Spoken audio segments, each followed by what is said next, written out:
Alcatraz Federal Penitentiary, California. In October 1959, Ellsworth "Bumpy" Johnson was in his 7th year of a 15-year sentence at Alcatraz Federal Penitentiary, the maximum security prison on an island in San Francisco Bay that housed America's most dangerous criminals. Johnson was 54 years old, serving time for federal narcotics conspiracy, one of approximately 260 inmates confined to The Rock, where escape was considered impossible and where violence simmered constantly beneath the surface of enforced routine and rigid discipline. Johnson had arrived at Alcatraz in June 1953, and by October 1959, he'd established himself as someone to be respected, a former Harlem crime boss who'd controlled millions of dollars in illegal gambling operations, who'd survived decades of gang wars, who carried himself with quiet dignity that commanded respect from other inmates regardless of their race or criminal background. Among black prisoners especially, Johnson was legendary, a man who'd built an empire in Harlem, who'd stood up to Italian mob families, who represented black power and black success in a world dominated by white criminal organizations. But not everyone at Alcatraz respected Bumpy Johnson, and one man in particular, a massive white prisoner named Eric Paulson, would learn in the most violent and permanent way possible that disrespecting Johnson carried consequences that no amount of size or strength or murderous reputation could protect against. According to 17 former Alcatraz inmates who were present during October 1959 and who spoke with Prison Chronicles between 1965 and 1970, what happened in the prison cafeteria on October 23, 1959, became the most legendary act of violence in Alcatraz history. Not because of its brutality — Alcatraz had seen far more brutal attacks — but because of how swiftly it happened, how strategically it was executed, and how completely it ended racist harassment that had been escalating for an entire week. Eric Paulson, 38 years old in October 1959, was exactly the kind of prisoner that Alcatraz was designed to contain: violent, sadistic, racist, and utterly unrepentant about any of it. Paulson stood 6 feet 4 inches tall, weighed approximately 275 pounds of muscle, built through years of prison weightlifting, and had been convicted of 3 separate murders, all of black men, committed during armed robberies in Texas between 1954 and 1956. According to court records and prison files, Paulson had specifically targeted black victims because, in his own words during his trial, killing, racial slur, isn't really murder, it's pest control. He'd shown no remorse during sentencing, had laughed when the judge called him a racist monster, and had promised he'd kill more black people if he ever got out of prison. Alcatraz received Paulson in 1957 after he'd assaulted multiple black prisoners at other federal facilities, making him too dangerous to house in regular prisons. At Alcatraz, Paulson continued his pattern of racist violence and intimidation, but in a more calculated way that avoided the kind of obvious attacks that would land him in solitary confinement indefinitely. Paulson was smart about how he terrorized people, says Marcus Williams, a black inmate who served at Alcatraz from 1958 to 1964 and who witnessed the incident involving Johnson. Williams spoke with Prison Chronicles in 1968. He didn't just attack people openly where guards would see. He'd do little things that humiliated and intimidated, but that weren't technically violent enough to get him thrown in the hole. He'd take food off black prisoners' trays during meals. He'd bump into black prisoners in the shower or in the yard, making it look accidental, but doing it hard enough to hurt. He'd whisper racial slurs when guards weren't close enough to hear. He'd make it clear that he considered black prisoners to be beneath him, that he thought Alcatraz was too good for racial slur, that we should all be working in fields or cleaning toilets rather than housed with white criminals who'd committed real crimes. By October 1959, Paulson had been at Alcatraz for 2 years and had established himself as someone who intimidated most prisoners, not just black inmates, but even white inmates who didn't want to risk confrontation with someone that large and that violent.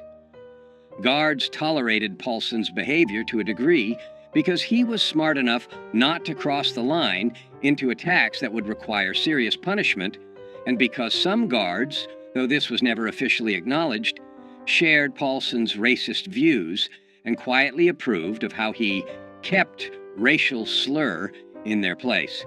Paulson thought he was untouchable, Williams recalls. He'd killed 3 black men on the outside and felt no guilt about it. He was bigger and stronger than almost anyone at Alcatraz, and he'd been getting away with his intimidation tactics for 2 years without serious consequences. So, when Bumpy Johnson arrived in 1953 and established respect among other prisoners, Paulson saw that as a challenge. He saw this older black man. Bumpy was 54 in October 1959, while Paulson was only 38, getting respect from both black and white prisoners, and Paulson couldn't stand it. He couldn't stand seeing a racial slur being treated like he mattered. So Paulson decided he was going to humiliate Bumpy, break him down, show everyone that no racial slur was above being put in his place by a superior white man. The escalating confrontation between Eric Paulson and Bumpy Johnson began on Friday, October 16, 1959, during the lunch meal period in Alcatraz's main cafeteria. According to witnesses, Johnson was sitting at a table with 3 other black inmates, eating quietly, when Paulson walked past carrying his own tray. Without breaking stride, Paulson reached down and took Johnson's dessert, a small piece of apple pie that was part of the standard meal, and continued walking to his own table, where he sat down and ate the pie while staring at Johnson with obvious contempt. According to witnesses, Johnson looked at where his dessert had been, looked at Paulson eating it, and then returned to eating his own meal without any visible reaction. Everyone at Bumpy's table was ready to fight, Williams recalls. We were ready to stand up and confront Paulson for disrespecting Bumpy like that.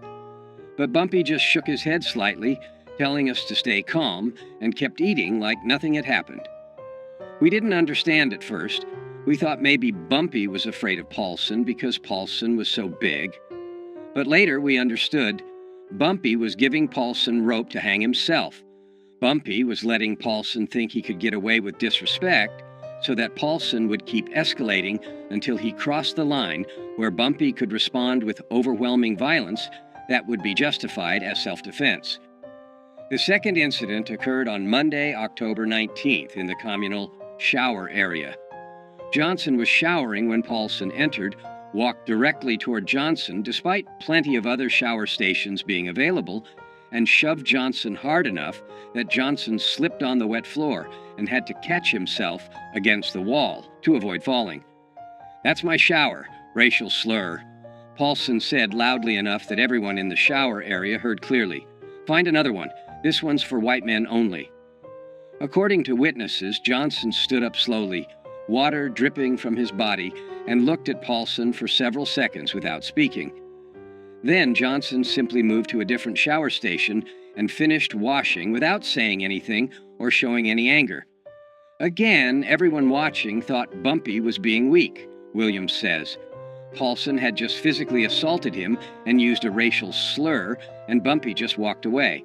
But those of us who knew Bumpy from his reputation understood what he was doing. He was making Paulson confident. He was making Paulson think Bumpy was an easy target who could be pushed around, and that confidence would make Paulson careless.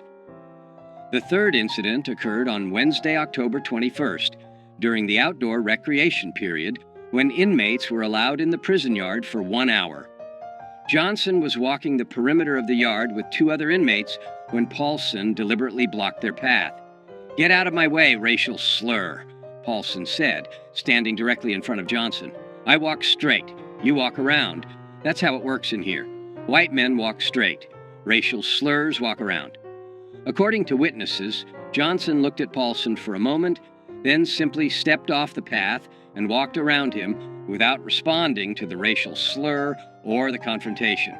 Paulson laughed loudly and called after Johnson, "That's right, racial slur. You know your place.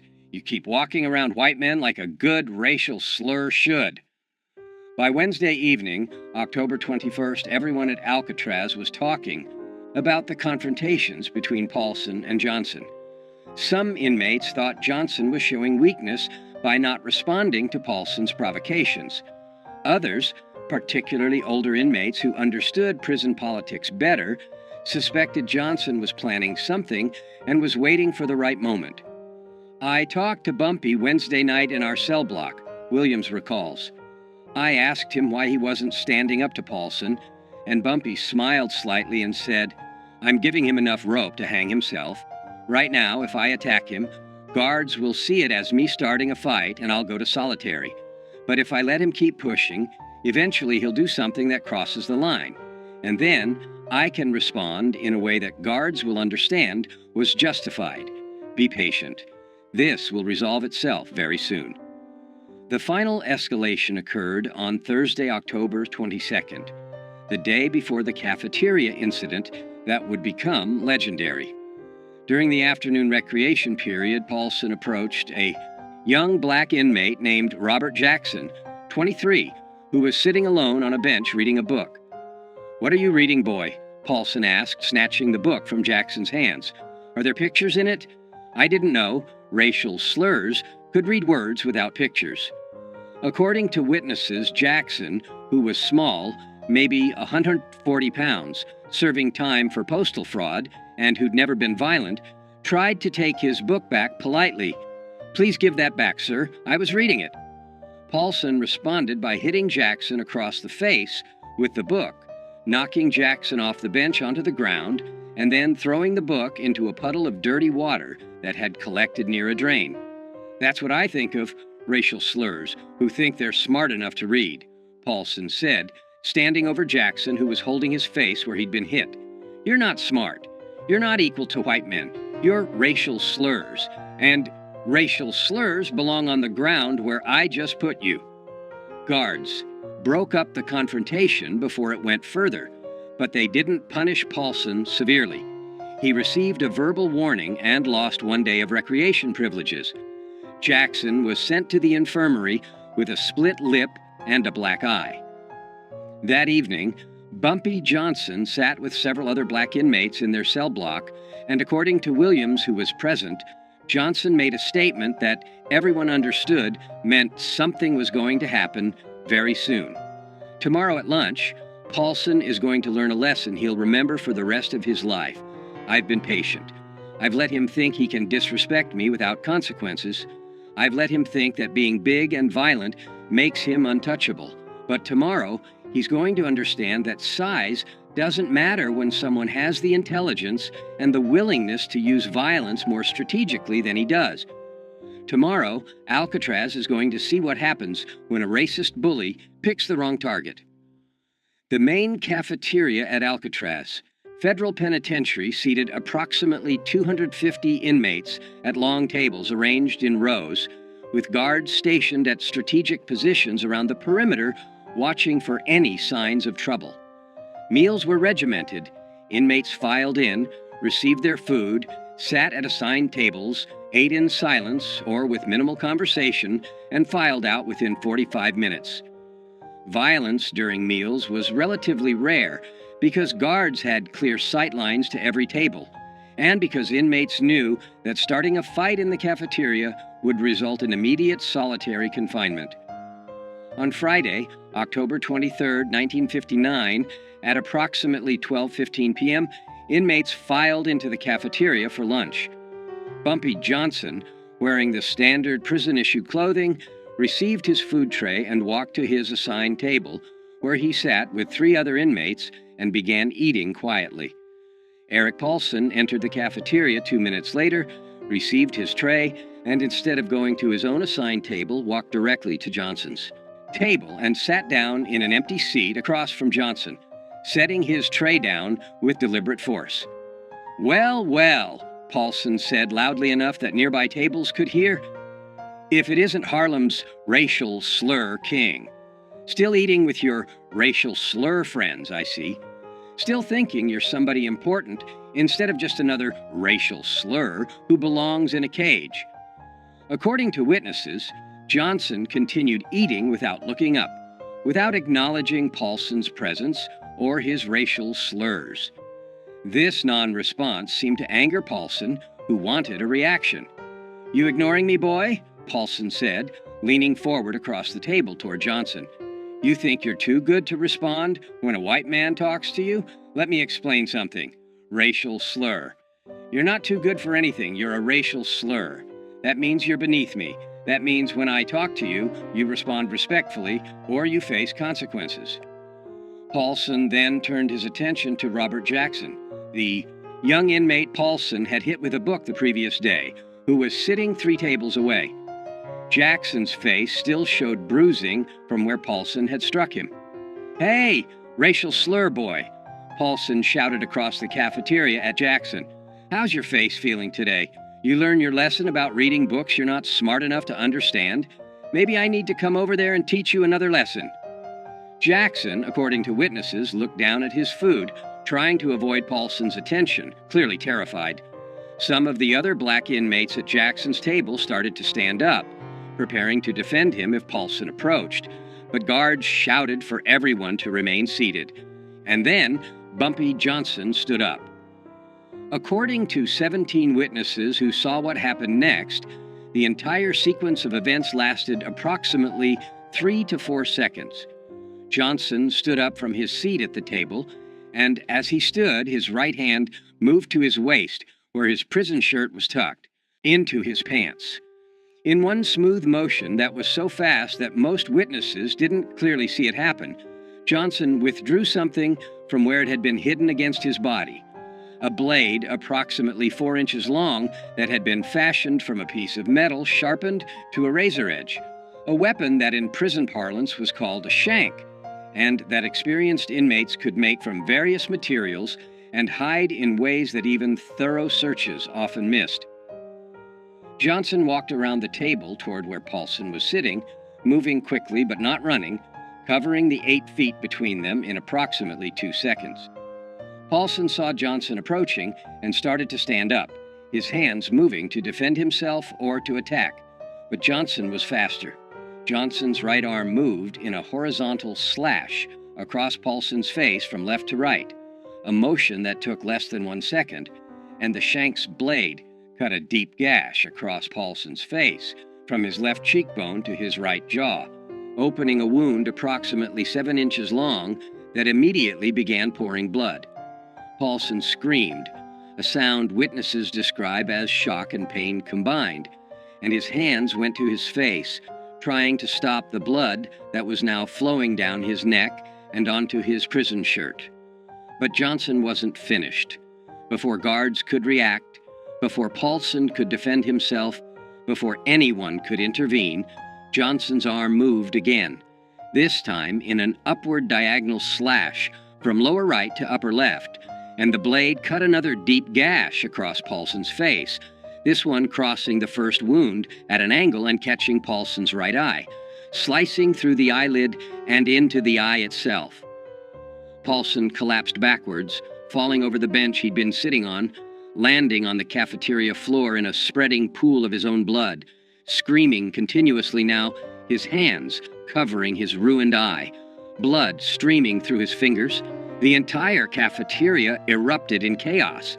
Guards rushed toward the scene, blowing whistles, shouting orders for everyone to get down on the floor.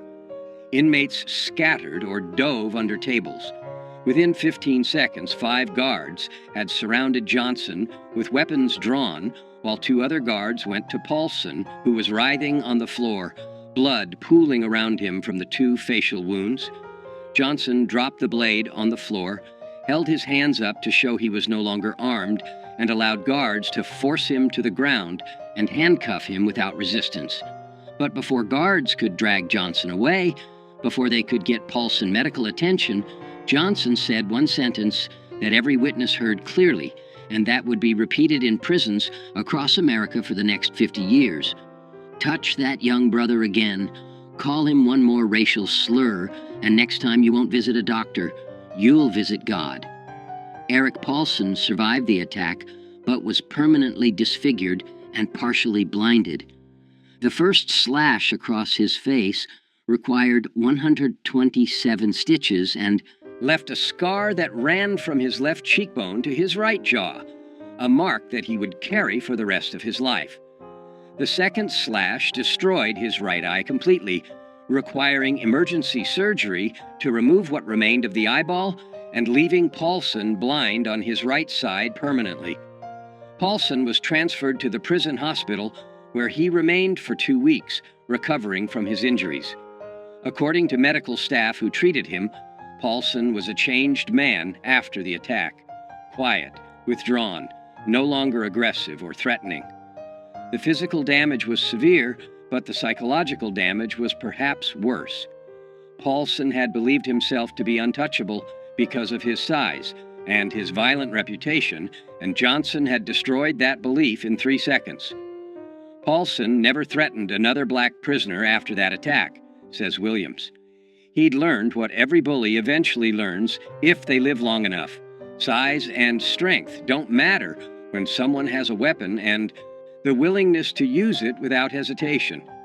Bumpy had shown Paulson, had shown everyone at Alcatraz, that being 275 pounds of muscle meant nothing against someone who understood violence at a deeper level, who could strike faster than you could defend, who could permanently damage you before you even realized you were in danger. Bumpy Johnson was immediately placed in solitary confinement, pending investigation. The investigation lasted 2 weeks and included interviews with dozens of witnesses. What investigators discovered was exactly what Johnson had calculated.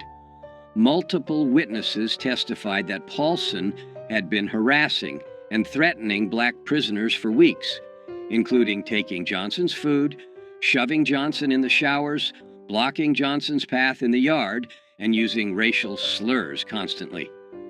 Witnesses testified that Paulson had physically assaulted Robert Jackson the day before the cafeteria incident, hitting him with a book and knocking him to the ground while calling him racial slurs. Witnesses testified that on the day of the attack, Paulson had sat at Johnson's table uninvited, had used racial slurs toward Johnson repeatedly, and had then threatened Jackson across the cafeteria. Johnson's own statement to investigators was simple and consistent. "I defended myself and another inmate from a racist prisoner who'd been threatening us for a week. I used the minimum force necessary to ensure he would stop threatening us. I had warned him. I told him after the attack that if he continued his behavior, consequences would be worse next time. I don't regret defending myself. I don't regret defending Robert Jackson. I regret that violence was necessary, but it was necessary because guards weren't protecting us from Paulson's harassment."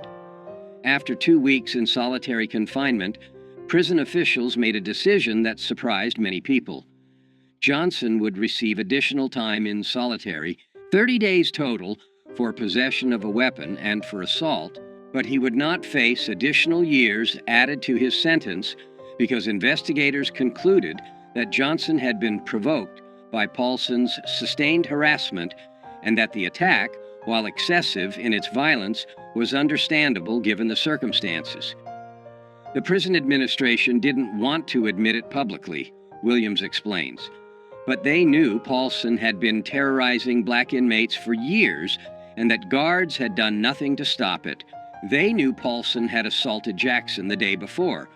They knew Paulson was sitting at Bumpy's table using racial slurs and threatening another inmate when Bumpy attacked him. So punishing Bumpy too severely would mean admitting that the prison administration had failed to protect inmates from a known racist bully. Instead, they gave Bumpy 30 days in the hole, enough punishment to satisfy rules against weapons and violence, and then they quietly transferred Paulson to another facility when he recovered, effectively admitting that Paulson was the problem, not Bumpy. What happened in Alcatraz's cafeteria on October 23, 1959 became legendary, not just at Alcatraz, but in federal prisons across America. Inmates transferred from Alcatraz to other facilities carried the story with them. Guards talked about it. Prison officials wrote about it in reports, and the story grew with each retelling until it became a legend that defined Bumpy Johnson's reputation for the rest of his time in prison and for the rest of his life. The legend emphasized several key elements: the strategic patience. Johnson had endured a week of harassment without responding, letting Paulson grow confident and careless, waiting for the moment when response would be justified. The speed and precision. 2 slashes in 3 seconds that permanently disfigured and partially blinded a man before guards could react or before the victim could defend himself. The weapon. No one knew where Johnson had hidden the blade or how he'd smuggled it into the cafeteria. That mystery added to the legend, suggesting Johnson had capabilities and resources that other inmates couldn't match. The message: touch that young brother again, and next time you'll visit God. The statement became famous in prison culture as the perfect threat: specific, clear, and absolutely believable, coming from someone who just demonstrated the willingness and ability to inflict devastating violence. The age factor. Johnson was 54 years old when he attacked Paulson, while Paulson was 38 and significantly larger physically. The fact that an older, smaller man had destroyed a younger, larger man so quickly and efficiently became part of the legend, proving that intelligence and experience were more valuable than size and strength. The legend of what Bumpy did to Paulson spread through every federal prison in America within a year, says Williams. Inmates in Atlanta and Leavenworth and Marion were talking about it. Black inmates especially saw it as justice, one of their own, standing up to a racist bully and permanently ending that bullying in a way that guards never could or would. The story became inspiration. If you're being harassed by racists, if you're being threatened by people who think they're untouchable, remember what Bumpy Johnson did at Alcatraz. Be patient, be strategic, and when the moment is right, respond with overwhelming violence that ends the threat permanently. When Johnson was released from solitary confinement, after 30 days, he returned to general population and found that his reputation had changed completely. According to Williams and other inmates, white racist prisoners who'd previously felt comfortable using racial slurs around black inmates now kept their mouths shut when Johnson was present, understanding that crossing him could result in permanent disfigurement. Young black inmates treated Johnson with reverence, seeing him as someone who defended one of them against a racist bully when no one else would. Even guards showed more respect, understanding that Johnson wasn't just another inmate, but someone who could and would use strategic violence when necessary to protect himself and others. After the Paulson incident, nobody messed with Bumpy Johnson at Alcatraz, Williams says. Nobody took his food. Nobody pushed him in the showers. Nobody used racial slurs around him. The word had spread.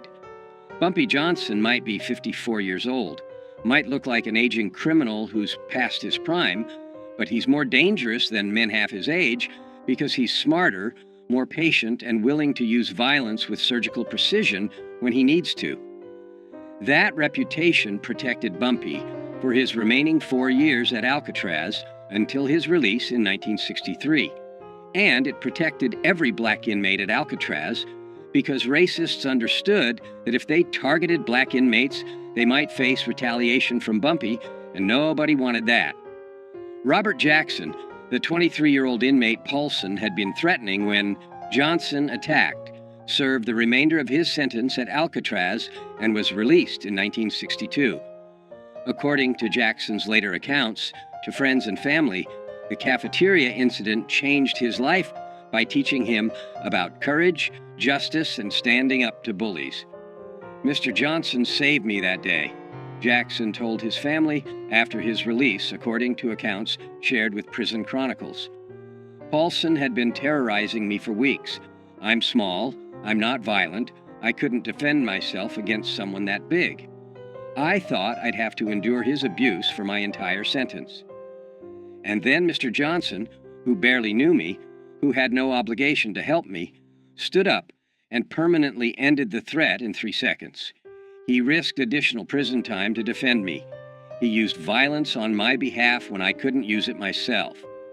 That taught me that there are people in this world who'll stand up for you when you can't stand up for yourself, and that justice sometimes requires violence when peaceful means fail. Jackson never saw Johnson again after their respective releases from Alcatraz, but Jackson kept a newspaper clipping about Johnson's 1968 death, and at Jackson's own funeral in 1997, his family found the clipping in Jackson's wallet along with a handwritten note. "He saved me when no one else would. He showed me what courage looks like." RJ, 1962.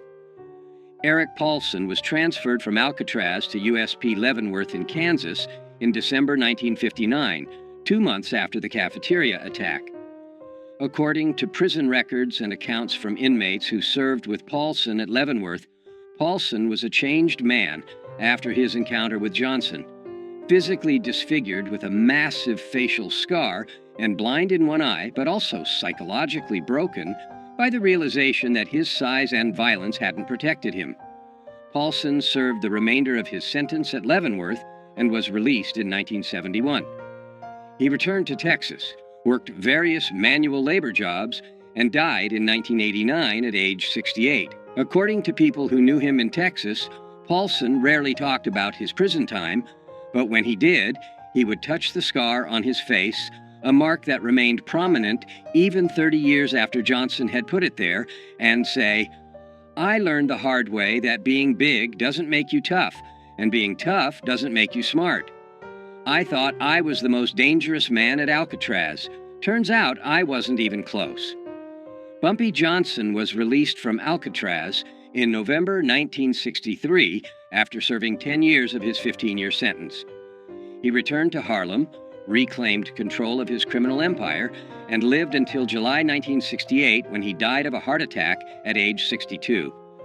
But the story of what Johnson did to Eric Paulson in the Alcatraz cafeteria on October 23, 1959, outlived Johnson by decades. The story was told in prisons across America, was referenced in books about prison culture, was retold by former inmates who'd served at Alcatraz and who wanted to share the legend of how one man had ended racist harassment with 2 slashes of a blade and 1 perfect threat. That cafeteria attack defined Bumpy Johnson's reputation in ways that nothing else he did could match, says Marcus Williams, who remained friends with Johnson after both men were released from Alcatraz. Everyone knew Bumpy had been a successful criminal in Harlem. Everyone knew he'd survived gang wars and built an empire. But the Alcatraz incident showed something deeper. It showed that even at 54 years old, even after years in prison, Bumpy was still the most dangerous person in any room because he combined intelligence with absolute willingness to use strategic violence. That combination, patience, intelligence, and overwhelming violence applied at exactly the right moment, that's what made Bumpy legendary. Not the violence itself, but the strategic brilliance of how and when he used it.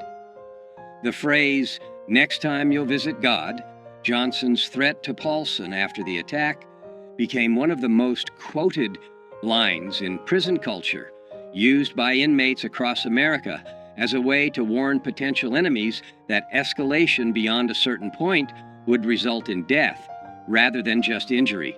And the legend of the attack itself, 2 cuts across the face in 3 seconds, blood everywhere, a racist bully permanently disfigured and blinded, became a cautionary tale about what happens when bullies pick the wrong target, when racists assume that their size or their violence makes them untouchable, when prisoners forget that the quietest, oldest inmate might be the most dangerous person in the entire facility. That was October 23, 1959. That was the day Eric Paulson learned that Bumpy Johnson, at 54 years old, decades past his physical prime, was still capable of violence that would make a 275-pound triple murderer scream in terror. That was the slice that became legend. The attack that showed every prisoner in America that age doesn't diminish danger when intelligence and strategic thinking guide. The violence. That was the 3 seconds that proved why you never, ever disrespect Bumpy Johnson. Because he'll give you enough rope to hang yourself, and then he'll cut you so fast and so precisely that you'll be bleeding before you realize you've been attacked, and you'll carry the scars of your mistake for the rest of your life.